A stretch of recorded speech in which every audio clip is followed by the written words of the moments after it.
నెహెమ్యా గ్రంథం 1వ అధ్యాయము 1 నుండి 3 వచనాలు చదువుకుందాం. హకల్య కుమారుడైన నెహెమ్యా యొక్క చర్యలు. 20వ సంవత్సరములో కిస్లేవు మాసమున నేను షూషోను కోటలో ఉండగా నా సహోదరుల్లో హనానీయును ఒకడును యూదులలో కొందరును వచ్చిరి. చెరపెట్టబడిన శేషములో తప్పించుకొనిన యూదులను గూర్చియు యెరూషలేమును గూర్చియు నేను వారిని అడుగగా, వారు చెరపెట్టబడిన వారిలో శేషించిన వారు ఆ దేశములో బహుగా శ్రమను నిందను పొందుచున్నారు. మరియు యెరూషలేము యొక్క ప్రాకారములు పడద్రోయబడినది, దాని గుమ్మములను అగ్ని చేత కాల్చబడినవని నాతో చెప్పిరి. అలాగే 11వ వచనం చివరి భాగం, నేను రాజునకు గిన్నె అందించువాడనై ఉంటిని. ఇప్పుడు జాగ్రత్తగా నేర్చుకోవడానికి ప్రయత్నం చేద్దాం. దేవుని యొక్క సన్నిధానములో మనమందరం కూడా ప్రార్థన పూర్వకంగా ఉంటూ దేవుని యొక్క సందేశం ఏమిటో, దేవుడు మనతో ఏ విషయాన్ని అయితే మాట్లాడాలనుకుంటున్నాడో, ఏ విషయం చేత అయితే మనల్ని బలపరచాలనుకుంటున్నాడో, మరి దేవుని యొక్క సందేశం మనమందరం కూడా వినడానికి ఇష్టపడితే ఖచ్చితంగా పరిశుద్ధాత్మ దేవుని యొక్క సహాయము మనకు అందుతుంది. మనం అందరము కూడా బలపరచబడతాం. నమ్మిన వారందరూ ప్రభువును స్తుతిందాం. దేవునికి మహిమ కలుగును గాక. ప్రార్థన పూర్వకంగా ఉందాం. చూడండి, నెహెమ్యా గ్రంథాన్ని మనం చదువుతున్నప్పుడు నిజంగా మరి దేవుని యొక్క ఆలోచన, అలాగనే మరి ప్రజలు దేవుని కొరకు ఏ విధంగా పని చేశారు, మరి ప్రాముఖ్యంగా నెహెమ్యా దేవుని కొరకు ఏ విధంగా పని చేశారు, దేవుని యొక్క ప్రజలను దేవుని ఎదుట ఏ విధంగా నిలవబెట్టారు, దేవుని యొక్క పని ఏ విధంగా మరి నెహెమ్యా చేశారు అనేటువంటి విషయాలు నెహెమ్యా గ్రంథం చదువుతున్నప్పుడు మరి చాలా లేఖనాలు మనకు బోధిస్తూ ఉంటాయి, మనల్ని ప్రేరేపిస్తూ ఉంటాయి. దేవుని కొరకు, దేవుని యొక్క పని కొరకు మనము ఏ విధంగా ముందుకు అడుగులు వేయాలి అనేటువంటి సందేశాన్ని మనకు ఇస్తూ ఉంటాయి. నేను మరి ప్రాముఖ్యంగా 1వ అధ్యాయాన్ని వివరించాలి అని అనుకుంటున్నాను. జాగ్రత్తగా గమనించాలి. 1వ అధ్యాయాన్ని వివరించాలి అని అనుకుంటున్నాను. ఎందుకు అంటే 1వ అధ్యాయములో మనకు ప్రాముఖ్యంగా తెలియచేయబడేటువంటి అంశం ఏమిటి అంటే నెహెమ్యా యొక్క ప్రార్థన. వినబోయేటువంటి సందేశం ఏమిటి చెప్పండి నాతో కలిసి. నెహెమ్యా యొక్క ప్రార్థన. అందరూ ఆరోగ్యవంతంగానే ఉన్నారా? అందరూ బాగున్నారండి? బాగుంటే 2 చేతుల పైకి ప్రభుకు స్తోత్రం చెప్పండి. హల్లెలూయా. ఈ మాట నాతో కలిసి చెప్పగలరా? నెహెమ్యా చెప్పండి. నెహెమ్యా చేసిన ప్రార్థన. మరొకసారి చెప్పగలరా? నెహెమ్యా చేసిన ప్రార్థన. ఇప్పుడు మనం ఆలోచించవలసినటువంటి సంగతి ఏమిటి అంటే నెహెమ్యా ఎందుకు ప్రార్థన చేశాడు? జాగ్రత్తగా గమనించాలి. నీవు నేను ఎందుకు ప్రార్థన చేయాలి? మరి ఇక్కడ ఒక సమస్య కనబడుతూ ఉంది. నెహెమ్యా ఈ సమస్యను గూర్చి విన్నప్పుడు చాలా వేదన పడ్డాడు, చాలా రోధించాడు. గోనె పట్ట కట్టుకొని ఉపవాసం ఉండేటువంటి పరిస్థితి ఏర్పడింది. నిజంగా ఉపవాస ప్రార్థన మన జీవితంలో ఉన్నదా అనేటువంటి ఒక చిన్న ఆలోచన మీ ముందు నేను పెడుతూ ఉన్నాను. దీనికంటే ముందుగా మరి ఎందుకు మనం ప్రార్థించాలి అనేటువంటి ఒక ప్రశ్న మన ఎదుటికి వచ్చినప్పుడు నిజంగా బైబిల్ ఇచ్చే సమాధానం ఏమిటి అంటే సమస్య మన ముందు ఉన్నప్పుడు ఖచ్చితంగా ప్రార్థించవలసినటువంటి బాధ్యత ఏర్పడుతుంది, ప్రార్థించవలసినటువంటి ఆవశ్యకత ఏర్పడుతుంది, ప్రార్థించవలసినటువంటి బాధ్యత దేవుడు మన మీద పెడతాడు. కనుక జాగ్రత్తగా గమనించాలి. ఇందాక మీరు చదివారు నెహెమ్యా గ్రంథం 1వ అధ్యాయము 1వ వచనములో. అది ఏ సంవత్సరం, ఏ దినము, ఎవరి యొక్క పరిపాలన అంటే మరి నెహెమ్యా యొక్క చర్యలను గురించి వివరిస్తూ 20వ సంవత్సరములో కిస్లేవు మాసమున నేను షూషోను కోటలో ఉన్నాను అన్నాడు. అది ఏ మాసం చెప్పండి? కిస్లేవు మాసము అన్నాడు. మరి వారి యొక్క నెలలు ఆలోచన చేస్తే మరి ఇశ్రాయేలీల యొక్క నెలలు చాలా డిఫరెంట్గా ఉంటాయి. అబీబు, కిస్లేవు, ఆధారు, ఇలా వారి యొక్క మాసాలు, వారి యొక్క నెలను గురించి రాయబడినటువంటి విధానం ప్రత్యేకమైనటువంటి కోణం అది. అయితే నేను దాని గురించి అంతగా మాట్లాడట్లేదు, కానీ అతడు షూషోను కోటలో ఉండగా, షూషోను కోట గురించి మనం గడిచిన దినాల్లో విన్నా. ఎక్కడ చెప్పండి? ఎస్తేరు గ్రంథంలో మరి రాజు షూషోను కోటలో నుండి తన యొక్క పరిపాలన ప్రారంభించాడు. కనుక ఇక్కడ కూడా మీరు గమనిస్తే నెహెమీయాను గురించి చదువుతున్నప్పుడు ఇతడు ఏం చేస్తున్నాడు, రాజు దగ్గర ఒక ఉద్యోగాన్ని కలిగి ఉన్నాడు. ఆ ఉద్యోగం ఏమిటి అంటే 11వ వచనం చివరి భాగంలో మనం చదివాం. నెహెమ్యా ఎవరు? ఆయన ఒక ప్రవక్త, దైవజనుడా, లేకపోతే ఒక యాజకుడా అంటే ఇవేమీ కాదు. చాలా క్లియర్గా చెప్తున్నాడు, రాజు ఎదుట గిన్నె అందించువాడు మాత్రమే. చాలా చిన్న పోస్ట్. దేవుని కొరకు ఎంత మందిని ప్రేరేపించాడంటే నెహెమ్యా, మరి యెరూషలేము పాడైపోయినప్పుడు, ప్రాకారములు పడగొట్టబడినప్పుడు నిజంగా చిన్న పాత్ర పోషించినటువంటి వ్యక్తి. చిన్న ఉద్యోగం. చాలాసార్లు మనం అనుకుంటాం కదా, మన అర్హత తక్కువే, మనం చేస్తున్నటువంటి ఉద్యోగం చిన్నది, మనం చేస్తున్నటువంటి వ్యాపారం చాలా చిన్నది, పలుకుబడి లేదు, ప్రజలలో అంత పేరు ప్రావీణ్యత లేదు, మరి అంత జ్ఞానం లేదు, ఎలా మేము దేవుని కొరకు పని చేయగలం అనుకున్న వారికి నెహెమ్యా గారు ఇస్తున్న సందేశం ఏమిటో తెలుసా? నీవు దేవుని కొరకు నిలవబడగలిగితే దేవుడు నీ ద్వారా కార్యం జరిగిస్తారు. ఎంతమంది నమ్ముతున్నారు? చాలాసార్లు మనం అనుకుంటాం, మనం చేసేటువంటి ఉద్యోగ విషయాన్ని ఆలోచిస్తూ, మనం చేసేటువంటి వ్యాపారం నిమిత్తం ఆలోచిస్తూ, నేను చాలా చిన్న పదవిని కలిగి ఉన్నాను, మందిరములో సరిగ్గా దేవుని ఆరాధించడం నాకు తెలియదు, ప్రార్థన చేయడం నాకు తెలియదు, పాటలు పాడడం నాకు తెలియదు, కానీ మనము దేవుని కొరకు పని చేయడానికి పూనుకుంటే దేవుడు ఏ విధంగా నిలవబెట్టాలనుకుంటాడు ఆ విధంగా మనల్ని నిలవబెట్టి అనేక మంది ఎదుట మనల్ని గణపరచబోతున్నాడు. దేవునికి మహిమ కలుగును గాక. జాగ్రత్త గమనించాలి, గిన్నె అందించేటువంటి ఒక వ్యక్తి. ఇతడికంట కొంతమంది సహోదరులు వచ్చి తెలియజేశారంట.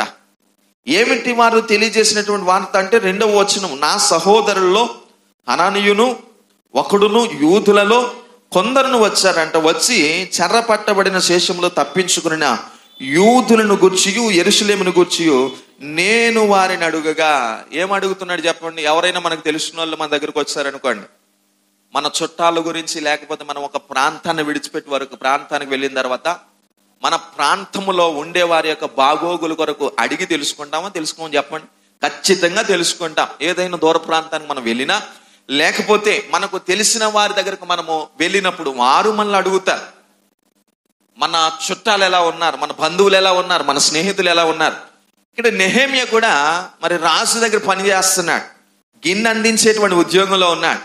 ఎప్పుడైతే తన యొక్క సహోదరులు వచ్చారో, తెలిసిన వారు వచ్చారో, వారిని అడుగుతున్నాడు, యోగక్షేమాలు అడుగుతున్నాడు.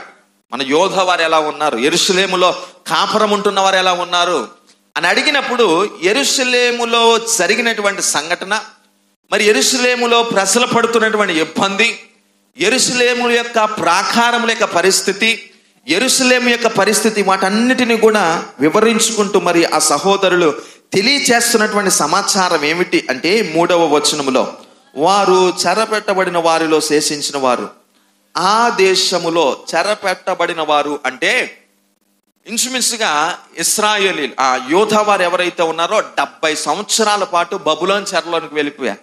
ఏ చెరలోనికి చెప్పండి? 70 సంవత్సరాలు. మానవుని యొక్క ఆయుష్కాలం ఎంతండి? 70 సంవత్సరాలు. అంటే ఇంచుమించుగా ఒక తరమంతా కూడా బానిసత్వంలో ఉండిపోయింది. ఒక తరమంతా కూడా బబులోను చెరలో బానిసలుగా ఉండిపోయారు. మీరు దానియేలు గ్రంథాన్ని చదువుతున్నప్పుడు దానియేలు గారు ఒక బానిసగా బబులోను దేశమునకు వెళ్ళారు.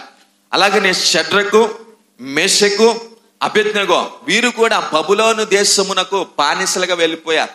ఇంచుమించుగా 70 సంవత్సరాలు. దేవుడు ముందుగానే చెప్పాడు, నా మాట వినకపోతే, నా మాట ప్రకారంగా చేయకపోతే, అవిధేయత చూపిస్తే తమది కాని దేశమందు 70 సంవత్సరాలు బానిసలుగా ఉంటారు. ఎన్ని సంవత్సరాలు చెప్పండి?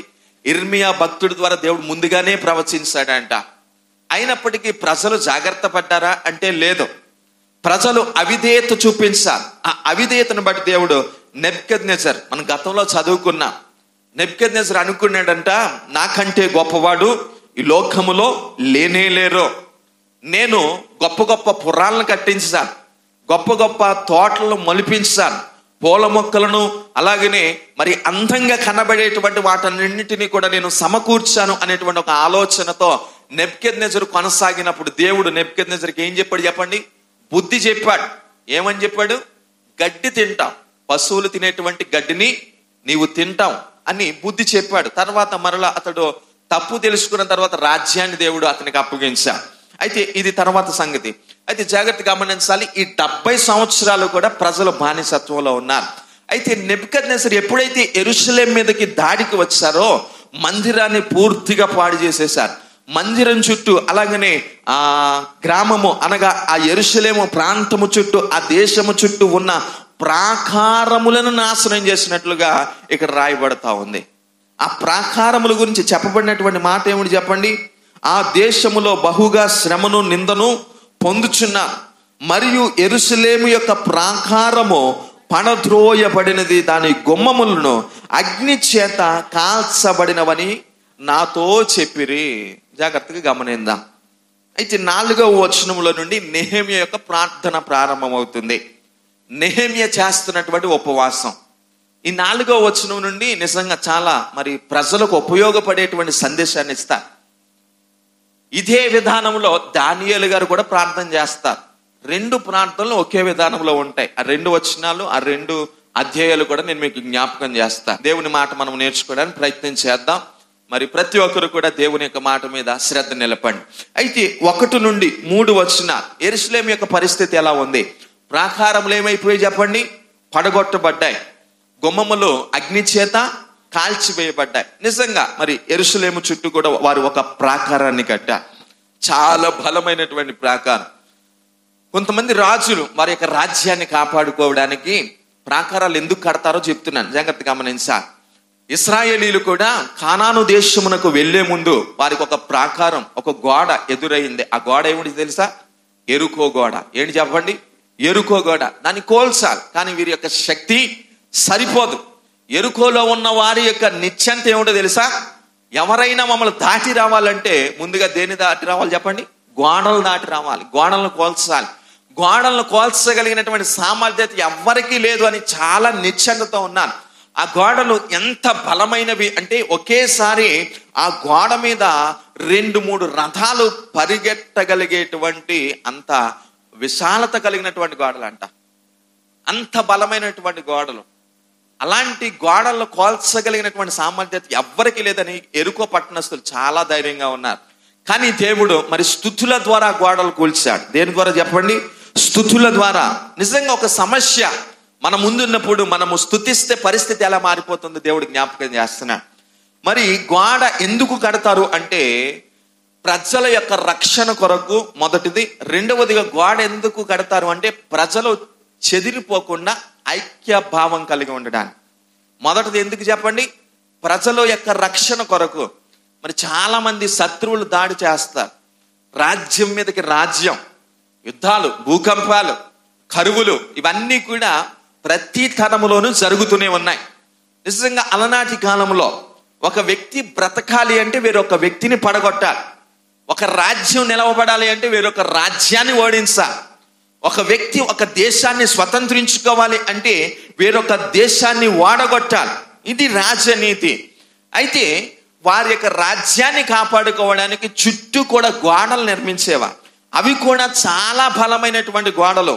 మరి యెరూషలేము గోడల గురించి మనము ఆలోచన చేస్తే బైబిల్లో అంతగా వివరించలేదు. కానీ యెరూషలేము యొక్క ప్రాకారములో ఈ ప్రాకారము ఎప్పుడైతే కోలగొట్టబడింది అని నెహెమ్యా విన్నాడో చాలా వేదన పడ్డాడు.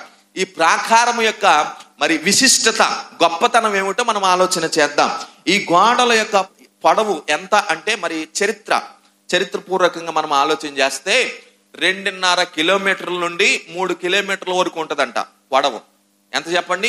2.5 కిలోమీటర్ల నుండి 3 కిలోమీటర్ల వరకు మరి పొడవు ఉంటుంది. ఎత్తు ఎంత అంటే 12 నుండి 15 అడుగుల వరకు. ఎంత చెప్పండి ఎత్తు? మనం సహజంగా గోడ ఎంత ఎత్తు కడతామండి? 6 అడుగులు, ఇంకా ఎక్కువ అనుకుంటే 8 అడుగులు. వారి యొక్క గోడ ఎత్తు ఎంత తెలుసా? 12 నుండి 15 అడుగుల వరకు. అయితే కొన్ని చోట్ల శత్రువులు లోపలికి రాకుండా 20 అడుగుల వరకు కూడా కట్టేవారంట. ఎన్ని అడుగులు చెప్పండి? 20 అడుగులు. ఇప్పుడు మీరు ఈ గోడ ఎన్ని అడుగులు ఉంటుంది అనుకుంటున్నారు? చెప్పండి, ఎన్ని అడుగులు ఉంటది అండి? 10 లోపే. 10కి మించి అయితే 10 లోపే. జాగ్రత్తగా గమనించా. ఇప్పుడు ఈ గోడ మనం చూడాలంటే ఎలా చూడాలి? ఇప్పుడు ఈ గోడను మీరు కూలగొట్టగలరా? పనిముట్లుంటే కొంత ప్రయాస అయినా. ఇప్పుడు ఇది ఏమంటారు దీన్ని? వెడల్పు. ఎన్ని అంగుళాల్లో కట్టబడింది అది? 9 అంగుళాలు. ఎన్ని అంగుళాలు? ఇందాక నేను చెప్పాను కదా, ఎరుకో గోడలు కట్టబడినటువంటి విధానం ఏమిటి? ఒకేసారి గోడ మీద ఎన్ని రథాలు వెళ్ళిపోతాయి? 3 రథాల వరకు వెళ్ళేటువంటి సామర్థ్యత ఉండేది ఆ గోడలకు. అంటే ఇప్పుడు మీరు ఆలోచించా, ఒక గోడ యొక్క మరి వెడల్పు ఎంత ఉంటుంది చెప్పండి. ఇప్పుడు 3 రథాలు వెళ్ళాలంటే, ఇప్పుడు మనం కూర్చున్నాం, 3 రథాలు ఇక్కడ నుండి వెళ్ళాలి అంటే ఖచ్చితంగా ఇక్కడ నుండి ఆ బాక్స్ ఉంది చూడండి, అక్కడ వరకు ఉండాలి. ఇప్పుడు గోడ ఎంత దృఢంగా ఉంటుంది చెప్పండి. పడవ ఎంత ఉండేదంట? 12 అడుగులు, 14 అడుగులు, 20 అడుగులు. అంత బలంగా కట్టేవారు.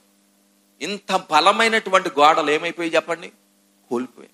శత్రువులు వచ్చారంట, కొల్లగొట్టేశారంట. చరిత్ర నేపథ్యాన్ని నేను జ్ఞాపకం చేస్తున్నా. అయితే ఈ ప్రాకారములు, ఈ గోడలు శత్రువుల యొక్క దాడి నుండి ఏ విధంగా వారికి క్షేమాన్ని ఇచ్చేవి అంటే, 50 అడుగులకు అలాగనే 100 అడుగులకు దూరాన్ని చెప్తున్నా, జాగ్రత్తగా గమనించాలి. 50 అడుగులకు 100 అడుగులకు ఒక కోటను నిర్మించేవారు, ఒక టవర్ను నిర్మించేవారు. ఇప్పుడు మీరు ఆ లైట్ హౌస్ వెళ్ళారనుకోండి, అక్కడ ఏముంటుంది చెప్పండి? ఒక లైట్ హౌస్ ఉంటుంది, ఒక టవర్ ఉంటుంది. ఆ టవర్ పైకి ఎక్కామనుకోండి, ఊరంతా కనబడదా మనకు? బయట నుండి ఎవరైనా వచ్చేటప్పుడు, లేకపోతే సముద్రంలో ఉన్న వారికి ఆ లైట్ హౌస్ నుండి పైనుండి ఏం వెళ్తుంది? వారికి సిగ్నల్ వెళ్తుంది. అలాగనే ఈ ప్రాకారములు మరి రాజ్యము చుట్టూ కట్టబడినప్పుడు 50 అడుగులకు ఒక్కొక్క కోట, 100 అడుగులకు ఒక్కొక్క కోటను నిర్మించి ఆ కోటలో కాపలాదారులు పెట్టేవారు. ఎవరైనా దూరము నుండి ఒకవేళ శత్రువు దాడి చేస్తున్నాడు అనేటువంటి విషయం ఈ కాపలాదారుడు చూసి సిగ్నల్ ఇచ్చేసేవాడు అంట కోటలో ఉండేవారు అందరికీ. కాబట్టి ఇదంతా చరిత్ర, మనం అర్థం చేసుకోవాలి, చరిత్ర. కాబట్టి యెరూషలేము యొక్క ప్రాకారములు చాలా ప్రాముఖ్యమైనవి, యెరూషలేము యొక్క గోడలు చాలా ప్రాముఖ్యమైనవి. తర్వాత ఈ ప్రపంచంలోనే ఒక పెద్ద వాల్ ఉందంట, పెద్ద గోడ, ద గ్రేట్ చైనా వాల్. ఏంటి చెప్పండి? China wall. దీని యొక్క పొడవు ఎంతో చెప్తున్నాను. ఇందాక నేను చెప్పాను కదా, యెరూషలేము చాలా చిన్న ప్రాంతం. ఇప్పుడు హైదరాబాద్ ఎంత ఉందో, హైదరాబాద్ నగరం ఎంత ఉందో, యెరూషలేము నగరం అంతా కూడా పోల్చి చూస్తే హైదరాబాద్ నగరం యొక్క విశాలత ఎంత ఉందో అంతే ఉంటది. చాలా చిన్న ప్రాంతం యెరూషలేము. అయితే మీరు జాగ్రత్తగా గమనించాలి. ఇందాక నేను చెప్పాను కదా, 2.5 కిలోమీటర్ల నుండి 3 కిలోమీటర్ల లోపే ఆ గోడ యొక్క పొడవు. అయితే చైనా వాల్ ప్రపంచంలోనే చాలా పెద్ద గోడ. దీని పొడవు ఎంతో తెలుసా? 21,196.18 కిలోమీటర్లు అంట. ఎన్ని కిలోమీటర్లు చెప్పండి? 21,196.18 కిలోమీటర్లు. ఇప్పుడు హైదరాబాద్కి మనకు ఎంత దూరం అండి? గట్టిగా 500 నుండి 600 లోపే. ఇప్పుడు ఈ గోడ పొడవు ఎంత దూరం చెప్పండి? 21,000 అంటే ఎంత దూరం ఆలోచించా. అంతరిక్షంలోనికి వెళ్ళిపోయినంట చైనా వాళ్ళు కనబడుతుందంట. అంత శ్రేష్టమైనటువంటి గోడ. మరి సగటున ఎత్తెంత అంటే 6 నుండి 7 మీటర్ల వరకు ఉంటుందంట. కొన్ని చోట్ల 14 నుండి 16 మీటర్ల వరకు ఎత్తు ఉంటుందంట. ఈ చైనా వాళ్ళకి కూడా ఇందాక నేను చెప్పాను కదా, 50 అడుగులకి 100 అడుగులకి ఒక్కొక్క రక్షణ శిబిరం, ఒక్కొక్క కోటను నిర్మించి ఆ కోటలో శత్రువులు దాడి చేయకుండా ఆ ప్రాంతంలో ఉండేవారు. ప్రతిరోజు కూడా కనిపెడుతూ ఉండేవారంట, రాత్రి పగలు కనిపెడుతూ ఉండేవారంట. కానీ ఆశ్చర్యం కలిగించేటువంటి సంగతి చెప్పమంటారా? మనం సహజంగా ఒక మాట వాడుతూ ఉంటాం, వడ్డించేవాడు మనవాడే అనుకోండి. ఏంటి చెప్పండి? చివర్లో కూర్చున్నా కక్క ముక్క మనము తినొచ్చు. ఇంకా వడ్డించే చెయ్యి మన చెయ్యి అనుకో, ఒక మొక్క ఎక్కువ పడ్డానికి కూడా అవకాశం ఉంటుంది. ఇంత బలంగా, ఇంత విస్తరించి కట్టినటువంటి చైనా గోడలో నుండి కూడా శత్రువులు ప్రవేశించారు. ఎలాగో తెలుసా? ఇప్పుడు నేను చెప్పాను కదా, ఆ గోడ మీద ఉండేటువంటి కొన్ని కోటలు ఉంటాయి. 50 అడుగులకి 100 అడుగులకి కాపలా ఉండేవారు ఏమైపోయారంటే అమ్ముడైపోయారంట. ఏమైపోయారు చెప్పండి? అమ్ముడైపోయారు.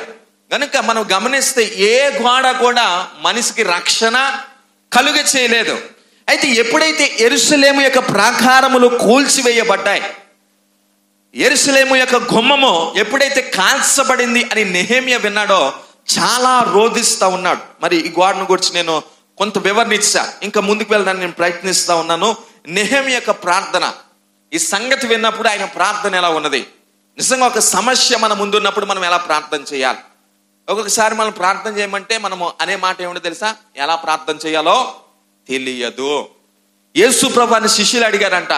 ఏమని అడిగారు? ప్రభువా, యోహాను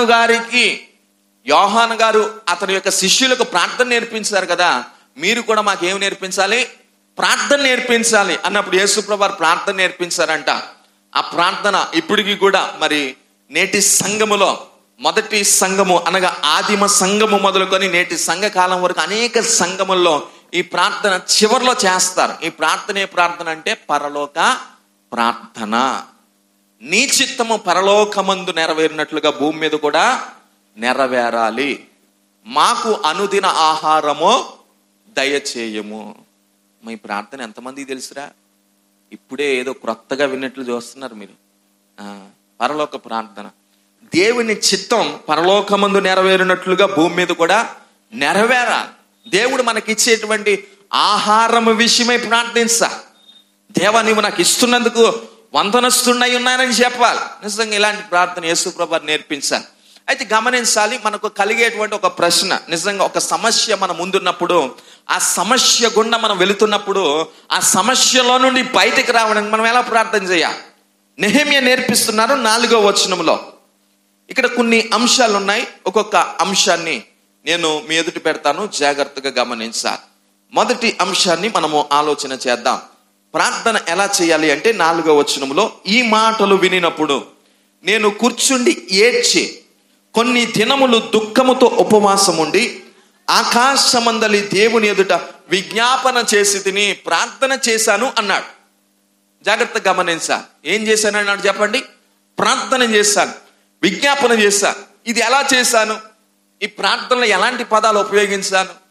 ఈ ప్రార్థన ఎలా ప్రారంభించా? దేని కొరకు నా ప్రార్థన అంటే అక్కడ ముందుగానే చెప్పాడు సమస్య ఏమిటో. కోట గోడలు, అలాగనే నగరము చుట్టూ ఉన్న గోడలు, ప్రాకారములు, యెరూషలేము యొక్క గుమ్మములు కూల్చబడినప్పుడు, కాల్చబడినప్పుడు ఇదే సమస్య. ప్రజలు వేదన పడుతున్నారు, ప్రజలు చాలా సమస్య కూడా నడిపించబడుతున్నారు. ఇదే సమస్య. దీనిని దేవుని ఎదుట తీసుకొని వెళ్ళాలి, ప్రార్థన ప్రారంభించాలి. నేను ప్రార్థన చేశాను. ఈ ప్రార్థన చేసేటప్పుడు కొన్ని జాగ్రత్తలు తీసుకున్నాడు. ఏ జాగ్రత్తలు తీసుకున్నాడు చెప్పండి? ఈరోజు ఉపవాస ప్రార్థన మనం ప్రారంభిస్తున్నప్పుడు, కొన్ని సంఘాల్లో ఉపవాస ప్రార్థనలు ప్రారంభిస్తున్నప్పుడు ఖచ్చితంగా ఉపవాస ప్రార్థనకు కొన్ని సంఘాల్లో పెడుతున్న పేరు పండుగ. ఏంటి చెప్పండి? పండుగ. మరి పండుగ అంటే పిండి వంటలు ఉండాలి. పండుగ అంటే ఏముండాలి? కొత్త బట్టలు ఉండాలి. పండుగ అంటే ఏముండాలి? లైటింగ్ ఉండాలి. పండుగ అంటే ఏముండాలి? అన్ని క్రొత్తగా కనబడాలి. చివరికి ప్రార్థన చేసేటప్పుడు కొంతమంది వారి యొక్క ఆలోచన ఎలా ఉంటుంది? ఉపవాస ప్రార్థన పెట్టేటప్పుడు పాస్టర్ గారు, అయ్యో అప్పుడే ఉపవాస ప్రార్థన పెట్టేశారా, మేమేం కొనుక్కోలేదు అంటున్నారు చెప్పండి. అమ్మ చెప్పండి, ఎప్పుడు కొనుక్కోలేదు ఉపవాస ప్రార్థనకి? కొత్త బట్టలు కొనుక్కోలేదు. బట్టలకు డబ్బులు లేనప్పుడు ఎందుకంటే ఉపవాస ప్రార్థనలో పెట్టారు. ఇక్కడ మీరు ఆలోచించాలి, ప్రార్థన చేసేటప్పుడు ఎలాంటి జాగ్రత్తలు తీసుకుంటున్నారు? నెహెమ్యా మాత్రమే కాదు, దానియేలు కానీ, నెహెమ్యా కానీ, యెషయా కానీ, ఇర్మియా కానీ, ఎస్తేరు కానీ, మొర్దెకై కానీ, వీరందరూ ప్రార్థన చేసినప్పుడు వారి యొక్క అధికారాన్ని పూర్తిగా మర్చిపోయేవారు. వారి యొక్క వస్త్రాలు విడిచిపెట్టి వారు ఖచ్చితంగా మరి యూదుల యొక్క ఆచారము, ఇశ్రాయేలు యొక్క ఆచారం ఏంటో తెలుసా? గోనె పట్ట కట్టుకునేవారు. ఏం కట్టుకునేవారు చెప్పండి? ఇప్పుడు మీరు ప్రకటించండి, ఉపవాస ప్రార్థనకు వచ్చేవారు అందరూ కూడా ఖచ్చితంగా ఏం కట్టుకోవాలని చెప్పాలి? మీరు గోనె పట్ట కట్టుకోవాలి. ఉపవాస ప్రార్థనకు వచ్చేవారు అందరూ కూడా బూడిద తెచ్చుకొని బూడిదలో కూర్చోవాలి. ఉపవాస ప్రార్థనకు వచ్చేవారు అందరూ కూడా బూడిద నెత్తి మీద నుండి చల్లుకోవాలి అని చెప్తే ఒక్కరైనా కనబడతారా? ఆలోచించాలి. మ్యాచింగ్ క్లిప్తో స్టార్ట్ అయితే మ్యాచింగ్ ఎక్కడి వరకు పోద్ది? ఏ ప్రార్థన ఇది? ఉపవాస ప్రార్థన. అపహాస ప్రార్థన. ఉపవాసమా అపహాస్యమా? ఉపవాసం. కాబట్టి ఉపవాస ప్రార్థన చేసేటప్పుడు కొన్ని జాగ్రత్తలు తీసుకోవాలి. ప్రతి వ్యక్తి కూడా జాగ్రత్త గమనించాలి. ఆ జాగ్రత్తల్లో మరి నెహెమ్యా తీసుకుంటున్నటువంటి జాగ్రత్తలు ఏమిటంటే 7వ వచనంలో, ఈ మాటలు వినినప్పుడు నేను కూర్చుండి ఏడ్చి. ఎలా ప్రారంభమవుతుంది ప్రార్థన చెప్పండి? కన్నీటితో. ఎలా ప్రారంభమవుతుంది? కన్నీటితో. ఏడ్చి కొన్ని దినములు దుఃఖముతో ఉపవాసముండి. ఉపవాసం ఎలా? ఆ రోజుల్లో సంతోషించే సమయాన్ని బట్టి ఉపవాసం ఉండేవారు కాదండి. జకర్యా గ్రంథంలో అంటాడు కదా, ఇది మనోహరమైనటువంటి ఉపవాస పండుగ అవుతుంది అన్నాడు. తర్వాత రోజులు 4వ నెలలో జరిగే ఉపవాసం, 5వ నెలలో జరిగే ఉపవాసం, 7వ నెలలో జరిగే ఉపవాసం, 10వ నెలలో జరిగే ఉపవాసం మీకు సంతోషమును, ఆనందమును, ఉత్సాహమును కలిగించు మనోహరమైన పండుగలగును అన్నాడు. దీనికి అర్థం ఏమిటో తెలుసా? అప్పటి వరకు వారు ఏ ఉపవాసంలో సంతోషించలేదు, ఏ ఉపవాసంలో ఆనందించలే. ఎందుకు? కోటగోడలు కూలిపోయాయండి, మందిరం కాల్చబడిందండి, గెదలి చనిపోయాడండి. ఎన్నో శ్రమలు. ఇలాంటి శ్రమల్లో ఎవరైనా సంతోషిస్తారో చెప్పండి? మొర్దెకై ఉపవాసం ఉన్నప్పుడు సంతోషించాడా? ఎస్తేరు ఉపవాసం ఉన్నప్పుడు సంతోషించిందా? లేదు, వేదనే ఎదురైంది వారికి.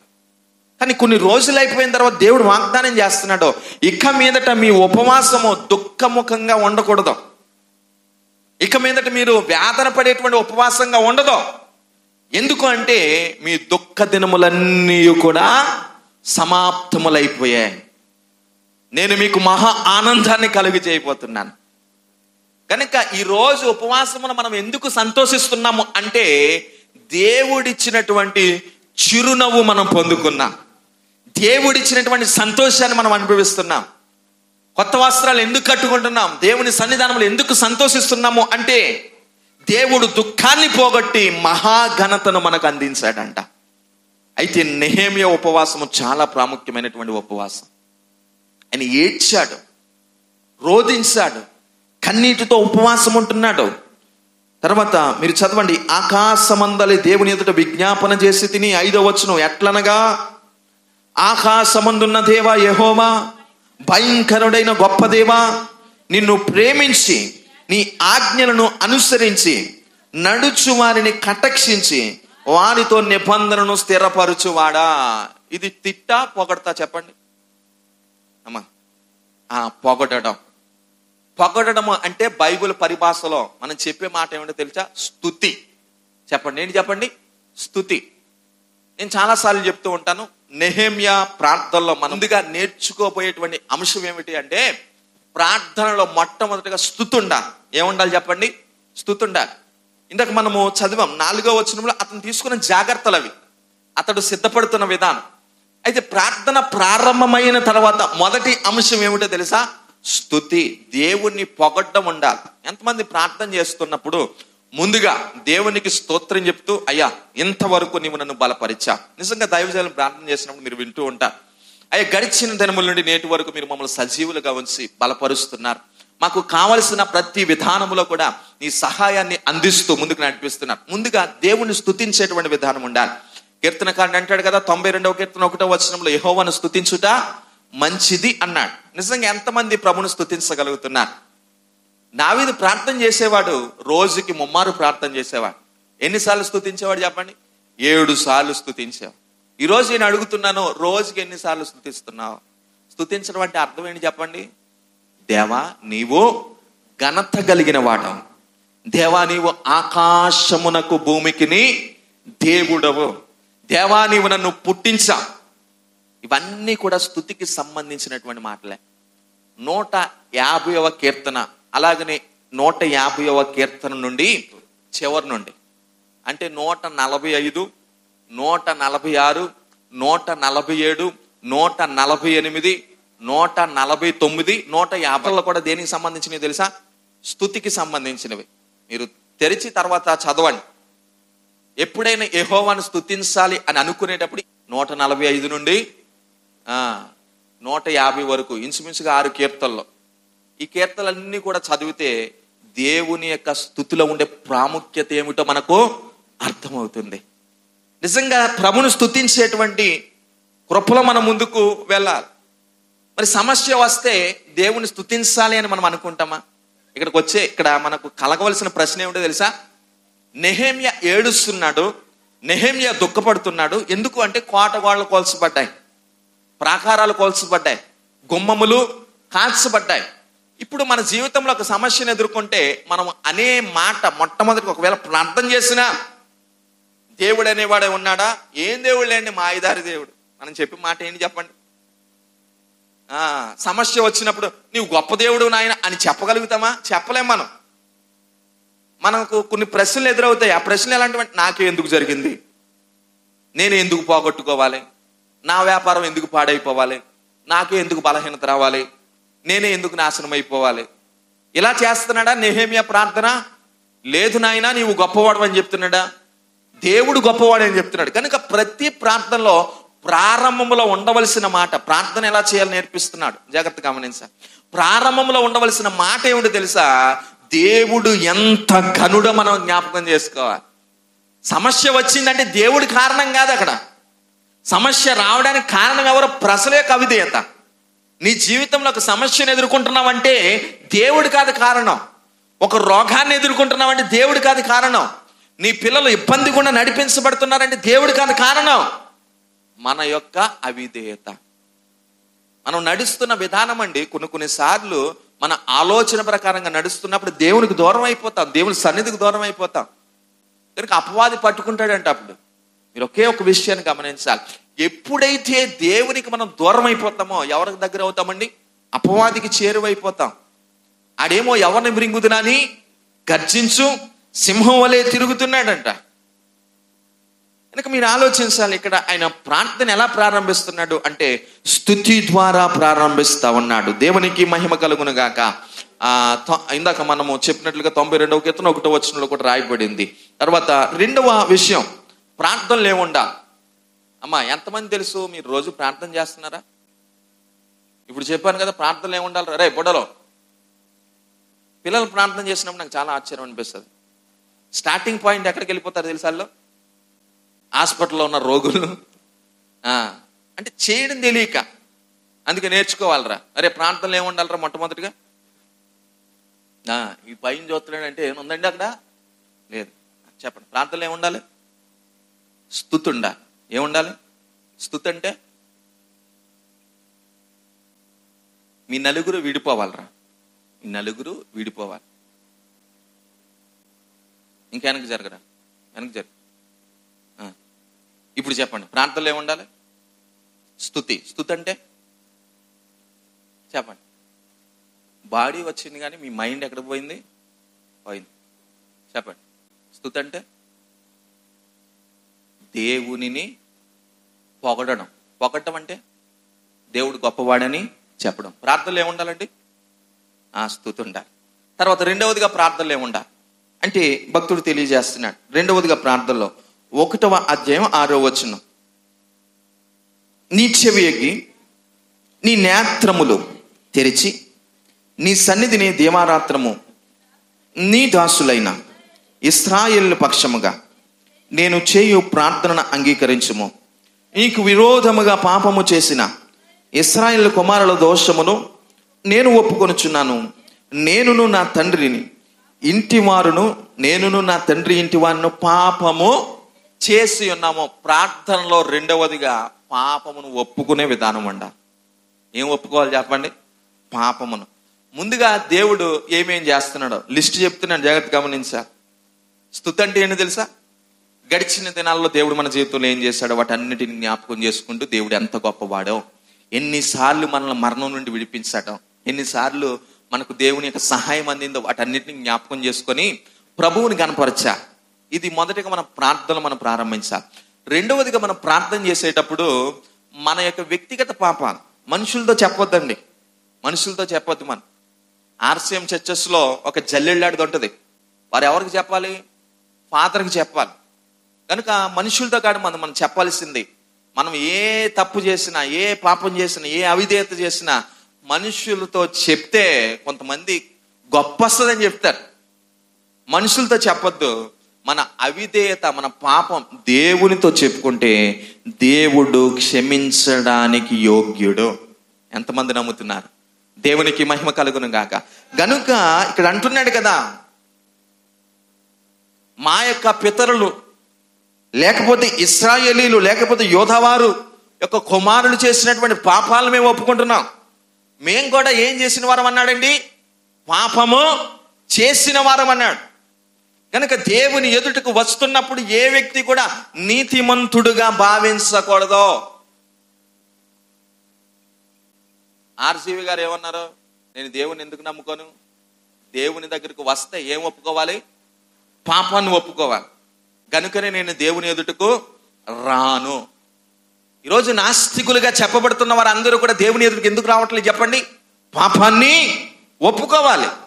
అని బైబిల్ చెప్తూ ఉంది, అతిక్రమములను దాచిపెట్టేవాడంట వర్ధిల్లడు. దాన్ని ఒప్పుకొని విడిచిపెట్టేవాడు అన్ని విషయాలలో మరి కనికరాన్ని పొందుతాడు.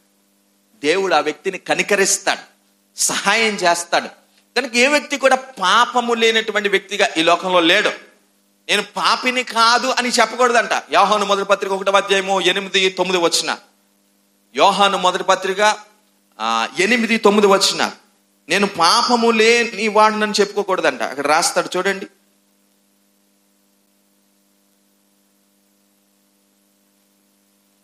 ఒకటవ అధ్యాయం మొదటి పత్రిక 8-9 వచన. మనము పాపము లేని వారమని చెప్పుకుని ఎడలా మనమే మోసపుచ్చుకుందాము, మరియు మనలో సత్యం ఉండదు. మన పాపములను మనము ఒప్పుకొని ఎడల ఆయన నమ్మదగిన వాడును నీతిమంతుడును గనుక ఆయన మన పాపములను క్షమించి సమస్త దుర్నీతి నుండి మన పవిత్రులుగా చేస్తాడు.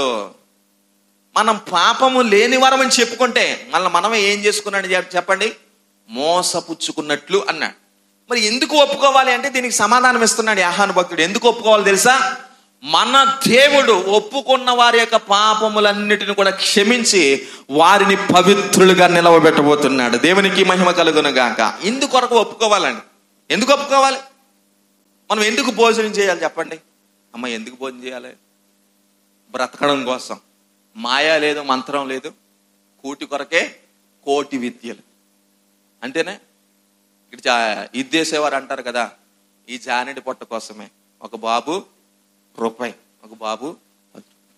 ఎవరు ఏ పని చేసినా దేని కొరకు చెప్పండి? మనం ఎందుకు తినాలి ఇప్పుడు? బ్రతకడం కొరకు.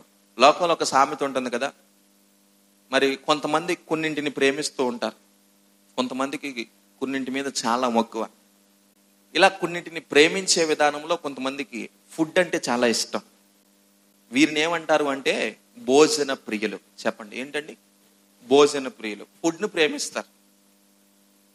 ఇలాంటి వారిని గురించి మనం ఆలోచన చేస్తాం. ఫుడ్ను ప్రేమించకూడదంటే ప్రేమించవచ్చు, ఫుడ్ని ఎక్కువ ప్రేమిస్తారు. కొంతమందికి వస్త్రాల మీద ప్రేమ ఎక్కువ.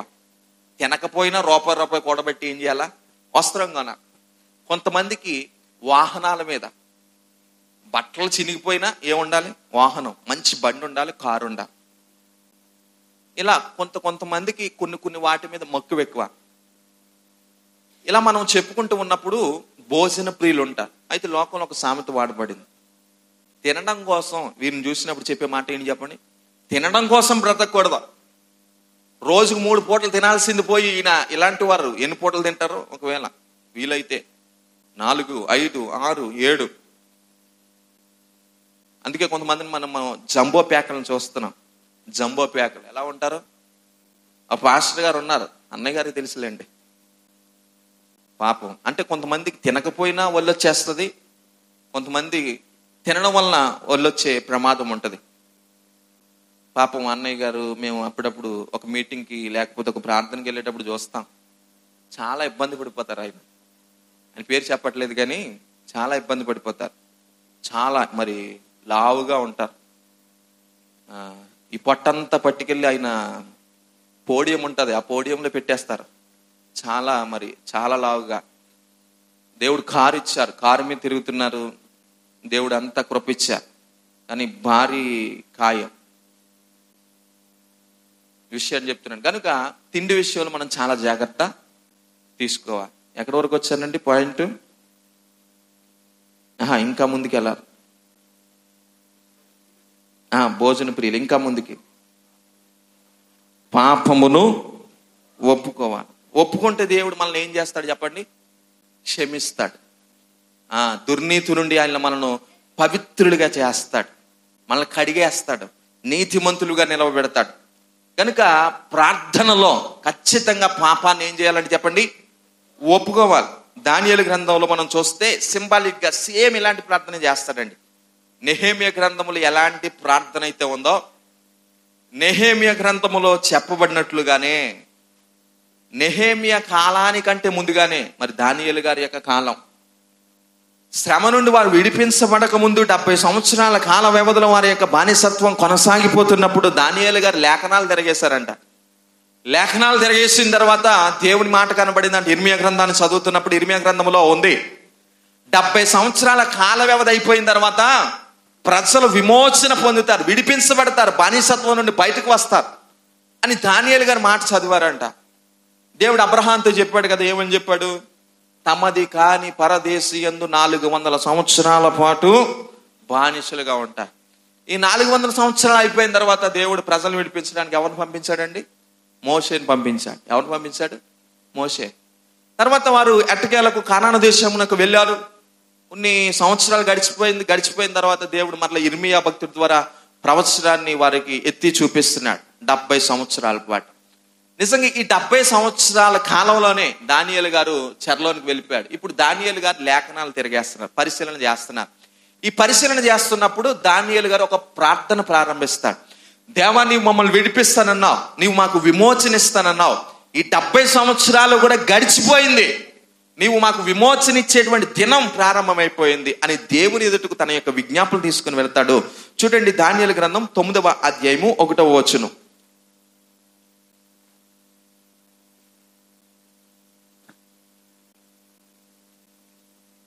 అందరూ తీసారా? ఇప్పుడు నేను వెంటనే కొంతమందిని అడుగుతాను. దానియేలు గ్రంథం 9వ అధ్యాయం ఎన్నో పేజీలో ఉందండి? జాయ్ అమ్మ చెప్పరా? జాయ్ 700 అమ్మ చెప్పరా? జాయ్ చెప్తా అమ్మా. తీసారన్న అది 700 కరెక్టే. 749వ అధ్యాయం 40వ పేజ్. రే పిల్లలు, శ్యామ్ చెప్పినానా? 700 తీసావా? సరే, శ్యామ్ చదువుతాడు మొదటి వచనం, 9వ అధ్యాయం మొదటి వచనం. చదువు నాన్న, చదవరా. అరే, మీ పాకెట్ మనీ ఎంత అని చెప్పారా మీరు? 30 రూపాయలు, 40 రూపాయలు. బాబు డానీ, సుదర్శనం, మీ బైబిల్లో అయినా సరే రేపు తెచ్చుకోండి, ఈ రోజుకి క్షమించేద్దాం. సరే అమ్మ చదవంటారా మీరు? 9వ అధ్యాయం 1వ వచనం. కాలేజీకి వెళ్తున్న పిల్లలు చదవాలి. ఈ పిల్ల చదివేత్తను మాట్లాడితే ఆ పిల్ల కాకుండా మీరు చదవాలి. చదువు 9వ అధ్యాయం 1వ వచనం. కాలేజీకి వెళ్తున్న పిల్లలు. అహాస్వరోషు యొక్క కుమారుడైన దర్యావేషు కల్దీయుల పైన రాజాయను. అతని ఏలుబడిలో మొదటి సంవత్సరమందు దానియేలును నేను యెహోవా తన ప్రవక్తయగు ఇర్మియాకు సెలవిచ్చి. ఎవరికి సెలవిచ్చింది చెప్పండి? ఇర్మియాకు. దేని గురించి? 70 సంవత్సరాల బానిసత్వం. ఎన్ని సంవత్సరాల బానిసత్వం? 70 సంవత్సరాల బానిసత్వం తెలియచేసినట్టు యెరూషలేము పాడుగా ఉండవలసిన 70 సంవత్సరములు సంపూర్తి అయ్యుచున్నవని గ్రంథముల వలన గ్రహించి తిని.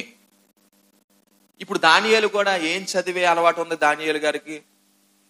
బైబిల్, పరిశుద్ధ గ్రంథాలు. అంటే అప్పటికి 66 పుస్తకాలు పూర్తిగా లెక్కించబడలేనప్పటికీ ధర్మశాస్త్రం ఉంది, ప్రవక్తల యొక్క గ్రంథాలు ఉన్నాయి. ఏమున్నాయి చెప్పండి? ధర్మశాస్త్రము అంటే పెంటటుక్ అంటారు. పంచకాండాలు 5 పుస్తకాలు. ఎన్ని పుస్తకాలండి? పంచపాండవులు ఎంతమందిరా?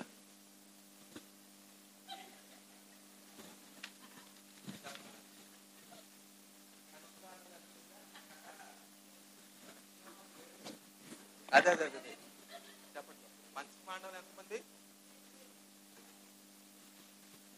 ఇప్పుడే చెప్పాను, పెంటటుక్ అంటే పంచమ. చెప్పండి. పంచకాండాలంటే పంచిపోతాలంటే చెప్పు. అమ్మకు పోతాం, నాన్నకు పోతాం, తాతయ్యకు పోతాం, నానమ్మకు పోతాం, అక్కకు పోతాం. చెప్పురా. పంచిపోతాలంటే ఎన్ని? 5.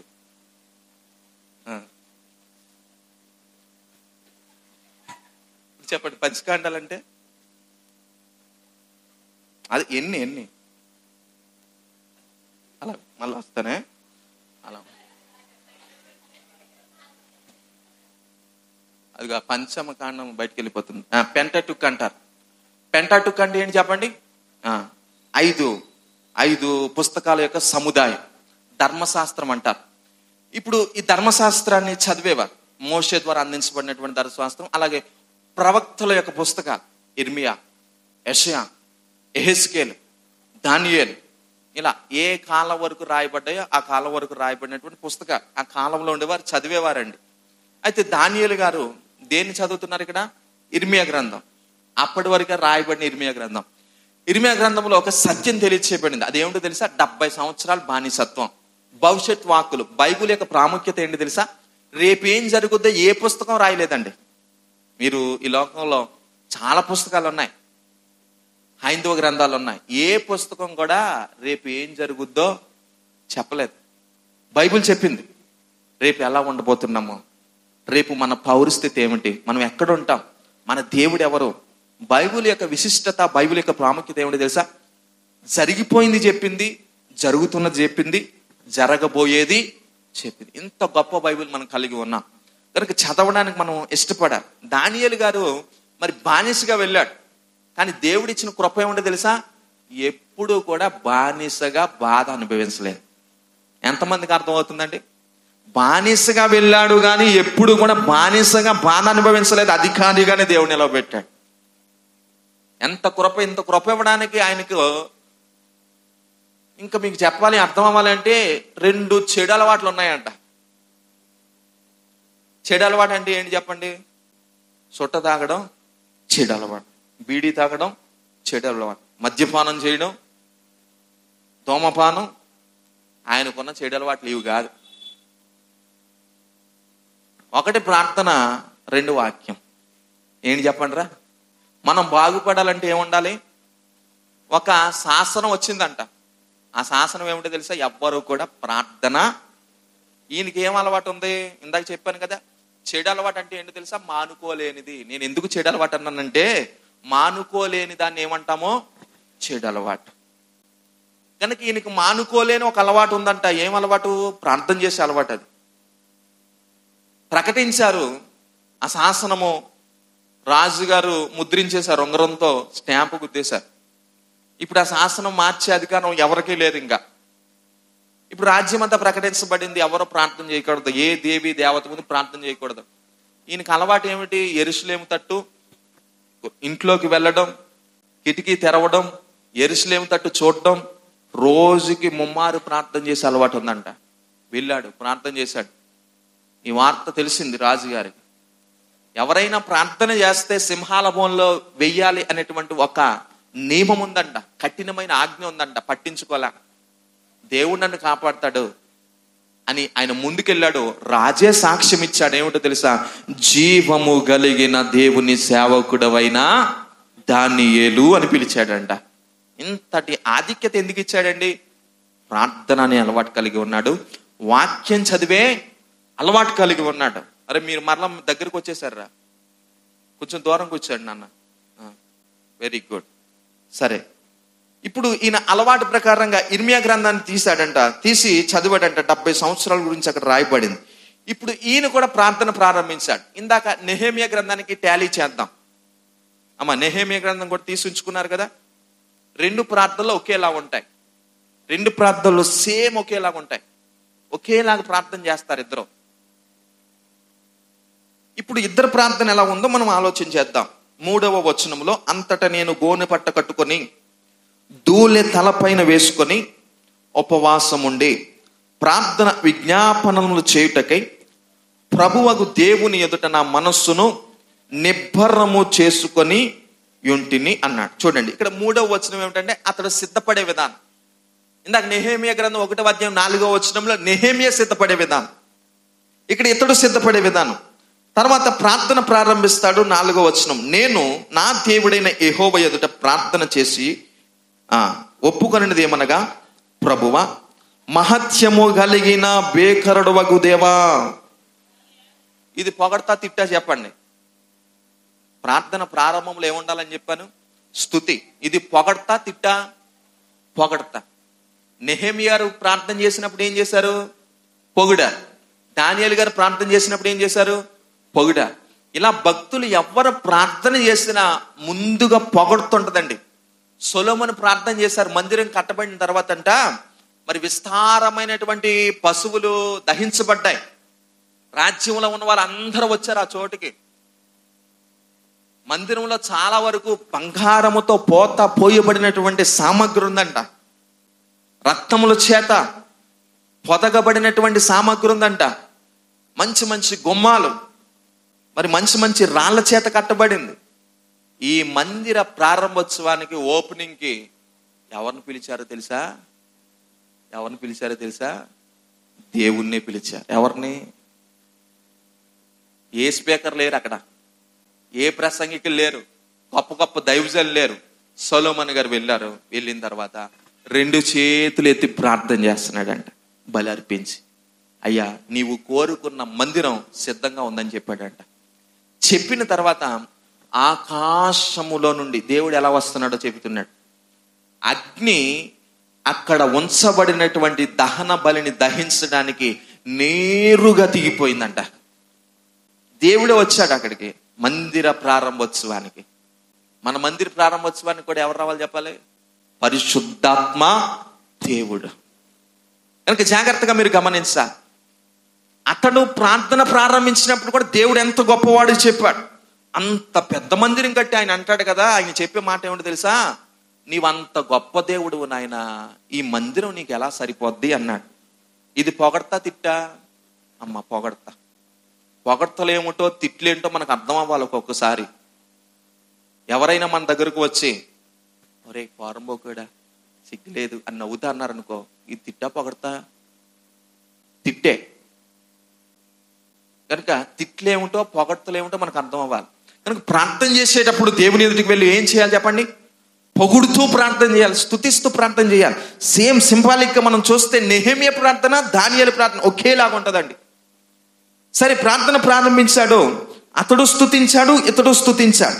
తర్వాత చదవండి, మేమైతే 5వ వచనం, మేమైతే నీ దాసులకు ప్రవక్తలు నీ నామమును బట్టి మా రాజులకును మా అధిపతులకును మా పితరులకును యోధా దేశ జనులందరికీ చెప్పిన మాటలను ఆలకింపక అన్నాడు.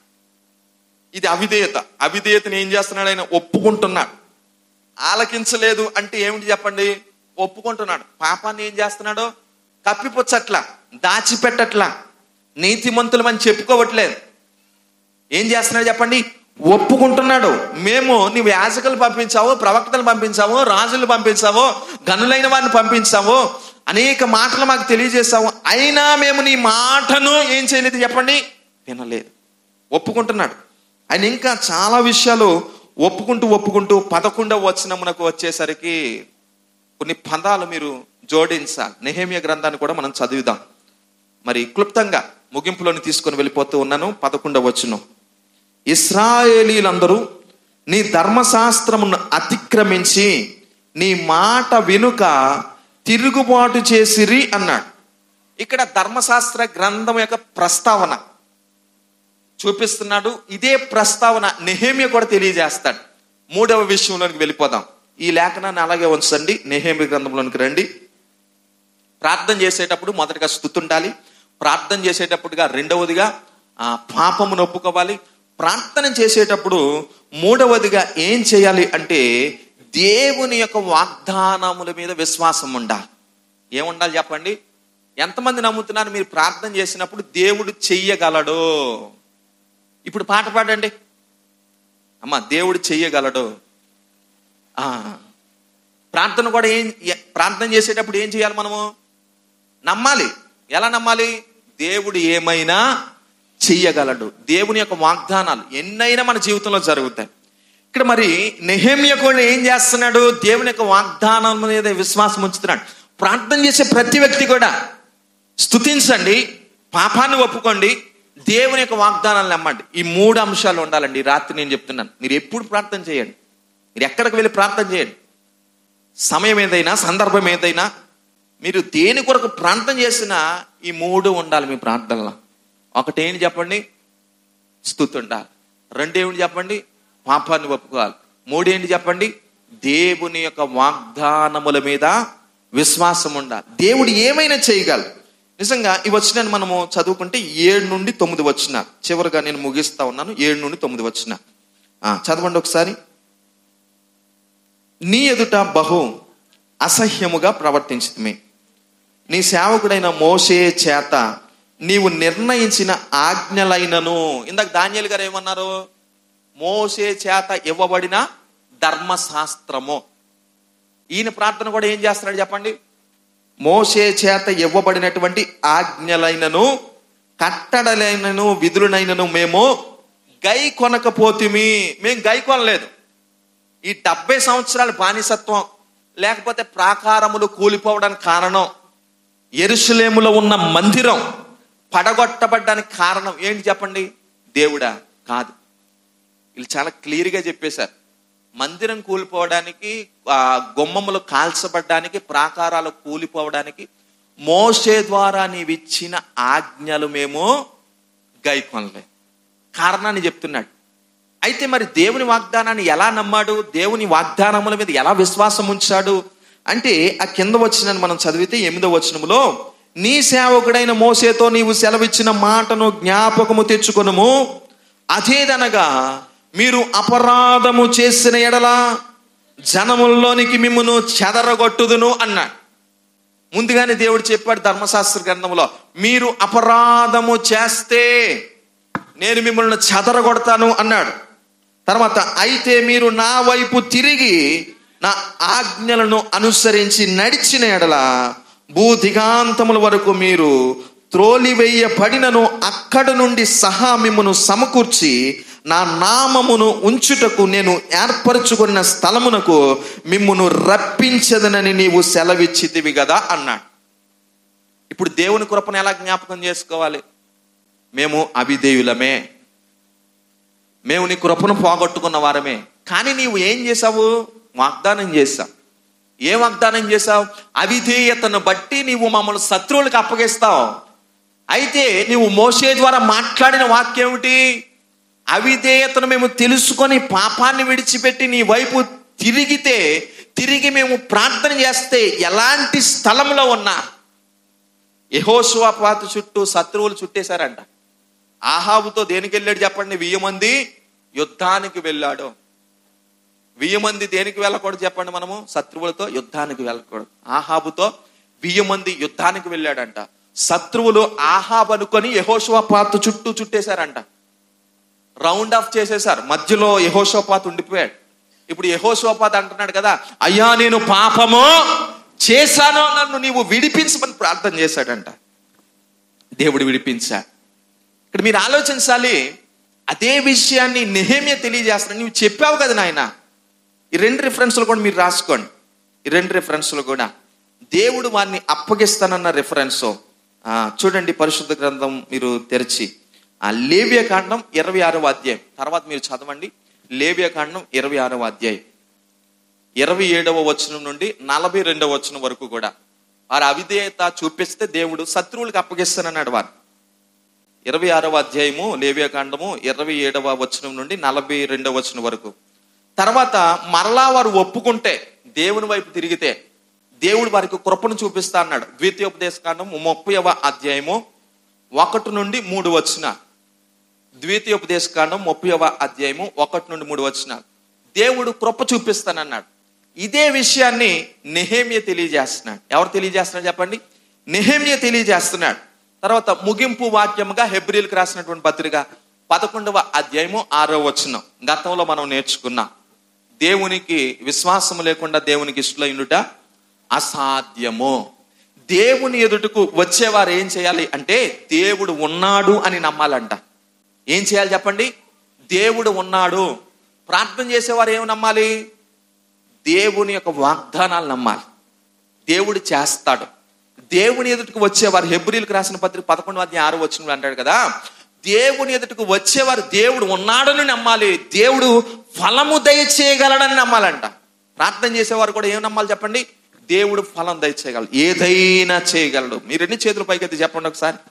దేవా చెప్పండి, దేవునితో చెప్పండి, దేవా నీవు ఏదైనా చేయగలవు, నీకు సమస్తమో సాధ్యమే, నీకు అసాధ్యమైనది ఏదియో లేదో.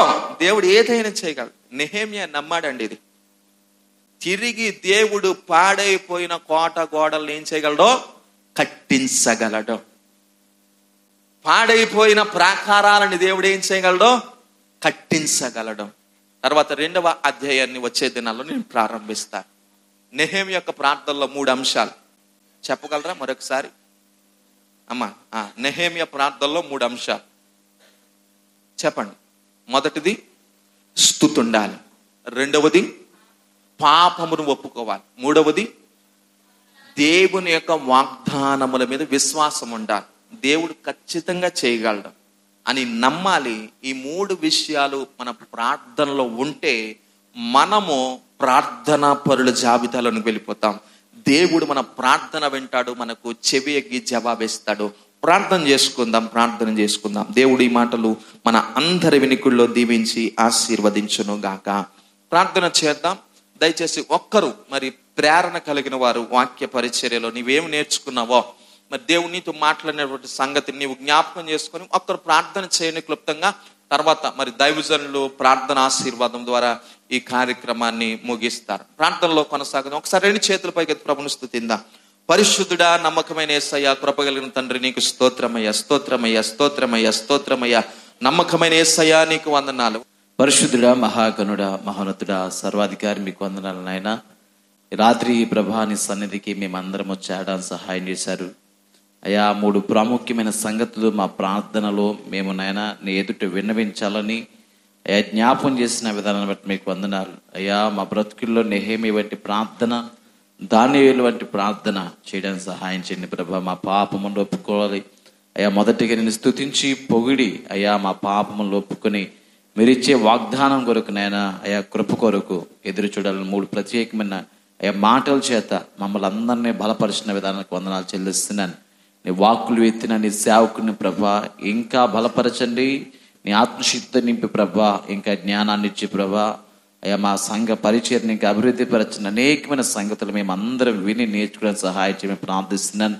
ఈ రాజ్య వ్యాప్తి కొరకు ప్రభా ఈ పరిచర్యలో పాలి భాగస్తులుగా మా యొక్క ప్రభా తండ్రి ఆధ్యాత్మిక యాత్రను కొనసాగిస్తుండగా ప్రభా అయ్యా ఇంకా అనుదినము నాయన మేము నూతన పరచబడ్డానికి నీ వాక్యపు వెలుగులోని మేము నడవడానికి సహాయం చేయమని ప్రార్థిస్తున్నాను. విన్న నీ వాక్కులు 30దంతులుగా 60దంతులుగా 100అంతలుగా మా అందరి జీవితాల్లో ఫలభరితం చేయమని ప్రార్థిస్తున్నాను నాయన. మా ప్రియులను జ్ఞాపకం చేసుకునే ప్రభా వారికి ప్రతి సమస్య నుండి, ప్రతి కుటుంబ సమస్య, ప్రతి ఆర్థిక సమస్య, ప్రతి శరీర సంబంధమైన బలహీనతల నుండి మీరే విడుదల కలిగించమని ప్రార్థిస్తున్నాను. స్వస్థపరిచిన ప్రభా అయ్యా తండ్రి, ఈ కడవరి అంత్య దినాల్లో, ఈ కరువు కాలంలో ప్రభా, ఈ కష్ట సమయంలో నాయన మీరే మమ్మల్ని అందరినీ పోషించి మా చేతిలో సామర్థ్యాన్ని పెంచి ప్రభా అయా కుటుంబాలు పోషించుకోవడానికి ప్రభా అయ్యా తండ్రి మా యొక్క ప్రభా అయా పనులు ప్రయత్నాలు అయా ప్రారంభిస్తుండగా అవి సఫలీకృతమగినట్లు సహాయం చేయమని ప్రార్థిస్తున్నాను.